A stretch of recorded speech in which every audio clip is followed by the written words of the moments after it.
Ya, langsung aja ya. Ya.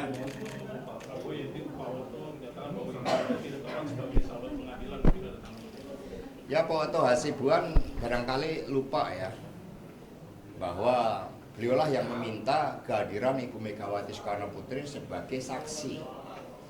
Yang mungkin maksudnya pada awalnya berbeda, sebagai barangkali suatu pressure mau menghadirkan Bu Mega, tapi ternyata Bu Mega malah siap dan dengan senang hati hadir sebagai saksi di Mahkamah Konstitusi. Tapi kemudian sampai sidang berakhir kan tidak dihadirkan. Karena itulah memenuhi permintaan Pak Oto Hasibuan, akhirnya Ibu Mega sebagai warga negara Indonesia dan juga demi tanggung jawabnya bagi bangsa dan negara, bagi kebenaran dan keadilan yang hakiki, Ibu Mega menuliskan perasaan dan pikirannya untuk menyelamatkan konstitusi dengan demokrasi dengan menjadikan diri beliau sebagai amicus curiae.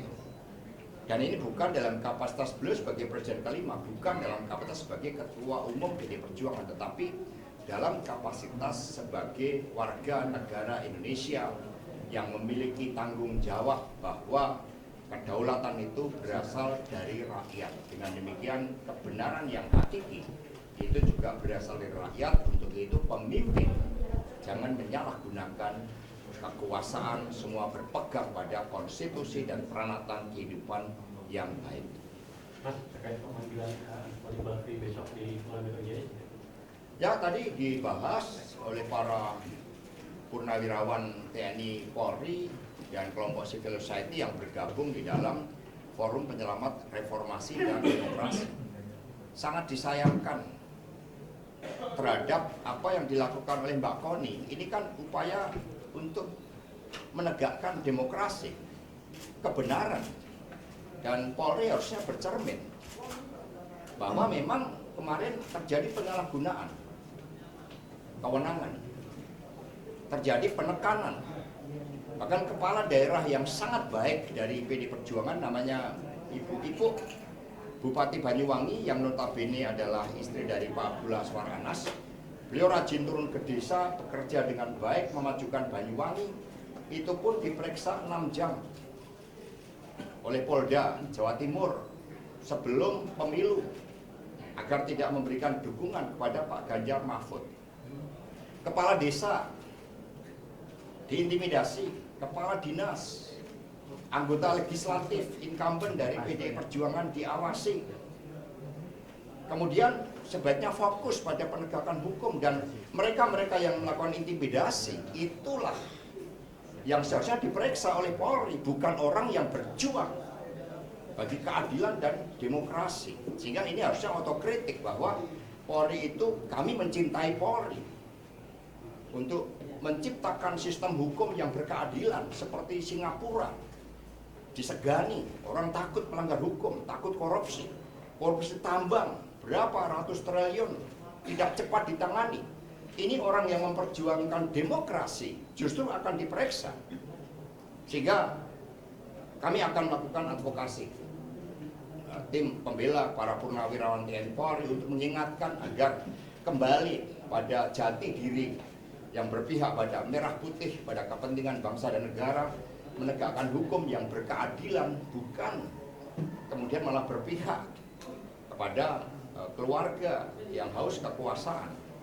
Ini yang kita harapkan, sehingga panggilan terhadap Ibu Koni sebaiknya tidak usah dilanjutkan, karena Mbak Koni berjuang bagi demokrasi, bagi keadilan rakyat. Justru itu merupakan suatu kritik yang baik, termasuk bagi Polri. Karena saya menjadi saksi ketika ada pertemuan dengan Pak Ugroseno itu, bagaimana diduga ada intervensi terhadap perhitungan Sirekap, dan operasinya sudah terlalu terbuka. Mas, kemarin juga dari Noel Urmani menuding Mas Hasto sebagai pihak yang menghambat pertemuan Ibu Mega dengan Pak Jokowi maupun dengan Pak Prabowo. Ini seperti apa tanggapan Mas Hasto? Ya, Bung Noel kan nggak tahu bagaimana Ibu Mega memiliki sikap kenegarawanan, dan apakah perlu saya bacakan komentar dari ranting-ranting? Boleh ditanya, boleh dicek, teman-teman pers silakan dicek dari bawah. itu mereka menjadi benteng bagi Ibu Megawati Soekarno Putri, dan juga kita menjadi benteng di dalam menjaga masa depan kita. Ke depan, apakah di antara teman-teman pers dengan sistem seperti ini bisa menjadi kepala daerah, bisa menjadi wakil kepala daerah, orang-orang yang baik? PD Perjuangan mengadakan sekolah partai, sehingga muncullah Eri Cahyadi yang merintis karir dari ASN menjadi wali kota di Semarang. Di Surabaya muncul Bu Ita menjadi wali kota Semarang. Pak Abdullah Aswar Anas menjadi bupati 2 periode di Banyuwangi, itu dari kalangan rakyat biasa. Rano Karno dari kalangan artis tapi punya suatu keberpihakan terhadap budaya bangsa, bisa menjadi gubernur. Pak Jarod Saiful Hidayat seorang dosen bisa menjadi wali kota Blitar 2 periode. Begitu banyak dari kalangan rakyat biasa yang bisa menjadi kepala daerah, termasuk Pak Jokowi ketika belum berubah.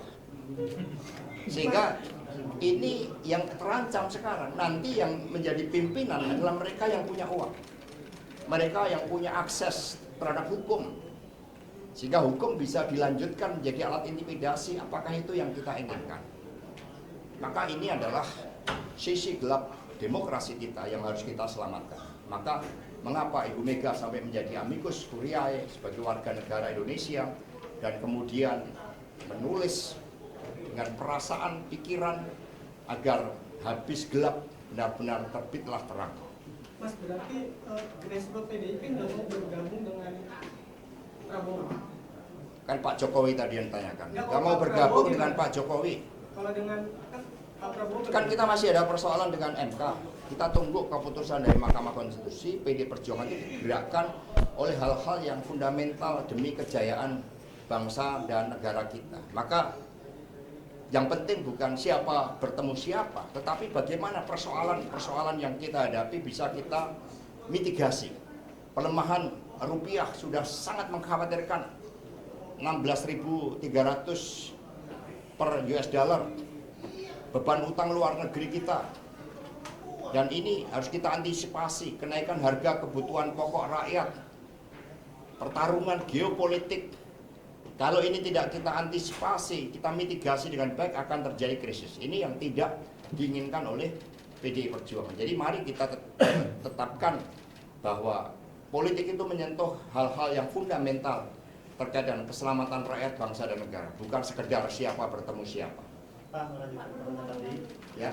Sinol juga menyebut bahwa Mas Hasto juga sudah melakukan penghinaan terhadap Pak Jokowi karena sudah menyuruh Pak Jokowi untuk datang ke ranting sebelum ketemu sama Bu Mega. Itu bagaimana? Loh, bansos saja dibagi dengan terang-terangan. Jadi bertemu anak ranting itu kehormatan. Noel nggak tahu. Bertemu anak ranting, PD Perjuangan itu sumber kekuasaan. Dari yang namanya ketua umum, DPP, PD Perjuangan itu berasal dari anak ranting. Itu suatu kehormatan. Noel yang tidak tahu ya. Bukan penghinaan berarti ya? Gimana? Sudah ada aspirasi belum Pak? Tadi sudah saya jawab kan, bukan bertemu siapa dengan siapa. Ini teman-teman pers kan juga harus paham juga dong. Ini bangsa ini baru menghadapi problematika yang sangat akut akibat pertarungan geopolitik, salah kelola. Ternyata yang banyak dipikirkan Pak Jokowi kan pada urusan keluarganya. Itu yang harus kita pikirkan, nasib anak-anak kita.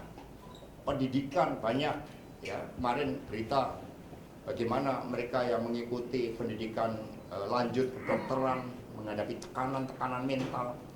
Jadi kita negara sekarang ini menghadapi ancaman karena tiadanya supremasi hukum, tiadanya meritokrasi. Ini yang harus kita luruskan bersama-sama oleh seluruh anak bangsa. Sehingga jangan sesuatu hal yang receh-receh itu kemudian menutupi hal-hal yang sangat fundamental. Ibu Mega akan bertemu dengan pihak-pihak yang betul-betul memikirkan bangsa dan negara agar kita bisa keluar dari berbagai persoalan-persoalan yang menghantui kita, seperti masalah ekonomi, masalah tidak adanya supremasi hukum, tidak adanya meritokrasi yang dibangun di dalam penempatan jabatan-jabatan strategis, nepotisme yang kemudian makin akut. Ini yang harus kita bahas bersama-sama sebagai anak bangsa. Mungkin sedikit bergeser dari ke Presiden keputusan MK, untuk pilih sendiri sekarang sudah mulai buka dari PDIP sendiri apakah sudah penugasan misalkan di DKI siapa? Ya kami sudah melakukan pembahasan. Partai tidak pernah kehilangan agenda termasuk mempersiapkan pilkada dengan sebaik-baiknya. Semua berjalan secara dinamis dan calon-calon kami sudah persiapkan melalui sekolah partai. Bahkan sekarang kami tambahkan suatu penekanan terhadap pentingnya ketaatan terhadap konstitusi, terhadap budi pekerti, terhadap satunya kata dan perbuatan, dan pemimpin itu tidak boleh bohong. Nah, itu sebagai upaya di dalam menyempurnakan sistem kaderisasi di PDI Perjuangan. Pak Bobi, Mas, yang tetap ambil Pak Munir dari PDIP itu. Sudah dijawab oleh daerah.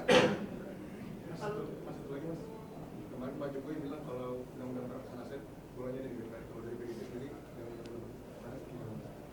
Ya, jadi yang dirampas kan konstitusi kita dirampas, demokrasi kita dirampas. Jadi itu juga suatu hal yang sangat penting.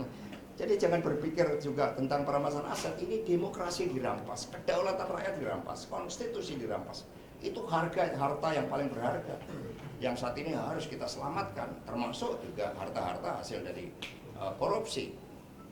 Kalau untuk nama-nama mungkin soal dipilih apakah mungkin Bu Risma atau Bu Nanti ya, nama-nama nanti. pas menjawab putusan MK nanti ada informasi bakal pengolahan aset dari 2022. Ya, kalau kita lihat kan kita berikanlah kehormatan pada hakim MK untuk mengambil keputusan dengan kejernihan nurani. Kami percaya pada hakim Mahkamah Konstitusi untuk mengatasi berbagai kegelapan akibat keputusan yang sebelumnya dilakukan oleh Anwar Usman melalui putusan nomor 90, perkara nomor 90. Itu yang harus diatasi, dan kita percayakan pada hakim MK agar memiliki sikap kenegarawanan, jangan ditekan-tekan, apalagi melibatkan suatu masa aksi. Itu yang di MK kemarin ada kuasa 02 nyinggung terkait Kapolda yang rencananya mau dijadikan jadi. Mas Yusril katanya nunggu mau ketemu Pak Kapolda yang di sidang itu Mas. Ini mau dikerjain kalau datang di situ. Ya nanti Prof. Yusril dan tim hukum kami. Kayak Prof. Yusril kan sikapnya juga jelas ketika putusan nomor 90 memicu kontroversi yang luar biasa. Konsistensi dari Prof. Yusril sebagai pakar hukum juga kita harapkan muncul lengkap dengan nuraninya, bukan dalam pikiran hukumnya, tetapi juga dengan nuraninya. Mas, satu lagi Mas, ini relawan Prabowo bakal datangan paranormal kan sehingga media Baru tanggapi saja paranormal. Kalau ini Mas Gibran masih berharap pertemuan sama Mas Jokowi. Ya, tolong tanyakan itu benar nggak? Siapa tahu bohong. Kan kita udah berapa kali dibohongin. Ya, terus. Ya cukup. Terima kasih ya Pak ya.